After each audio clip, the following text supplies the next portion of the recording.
সাবেক প্রধানমন্ত্রী শেখ হাসিনার ছেলে সজীব ওয়াজেদ জয় বলেছেন, যুক্তরাষ্ট্রে সত্যিকারের আইন ও বিচার ব্যবস্থা আছে।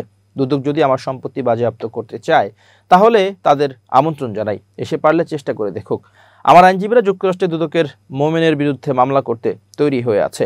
বৃহস্পতিবার নিজের ভেরিফাইড ফেসবুক পেজে এক পোস্টে দুর্নীতি দমন কমিশনের চেয়ারম্যান মোহাম্মদ আব্দুল মোমেনকে হুমকি দিয়ে তিনি এসব কথা বলেন। পোস্টে হাসিনা পুত্র বলেন, আসলে এই অভিযোগের মূল উদ্দেশ্য হলো আমার ঠিকানা প্রকাশ করে আমাকে নিরাপত্তাহীন অবস্থায় ফেলা।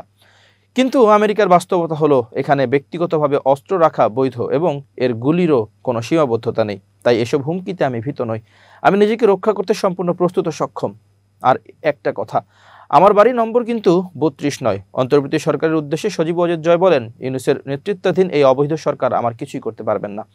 এই অবৈধ সরকার এখন চাপে এবং জনরোষের মুখে পড়ে জনগণের দৃষ্টি ভিন্ন খাতে নিতে আমার বিরুদ্ধে দুর্নীতি দমন কমিশনকে দিয়ে মিথ্যা অভিযোগ তোলার চেষ্টা করছে। জয় বলেন, আমি ভার্জিনিয়ায় 2টি বাড়ির মালিক নই, একটিই আমার, এবং সেটা আমি 2018 সালে কিনেছি। গত বছর আমার ডিভোর্স চূড়ান্ত হওয়ার পর মালিকানা শুধু আমার নামে করা হয়েছে। অন্য যে বাড়ির কথা বলা হচ্ছে সেটি ছিল আমার আগের বাড়ি, যেটা আমি বিক্রি করে এই বাড়িটি কিনেছি। আমার বাড়িটির মূল্য কেনার পর থেকে প্রায় $15 লাখ বা 18 কোটি টাকা বেড়েছে। আমি বর্তমান দামে এটি কিনিনি, অনেক কম দামে কিনেছিলাম।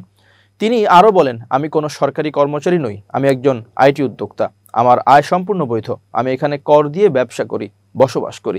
FBI আমার বিষয় ইতোমধ্যে তদন্ত করেছে এবং অবৈধ কিছুই খুঁজে পায়নি। সেই কারণে ইউনূসের সরকার যখন আমার বাংলাদেশি পাসপোর্ট বাতিল করেছিল তখন আমি দ্রুত মার্কিন নাগরিকত্ব পেয়েছি।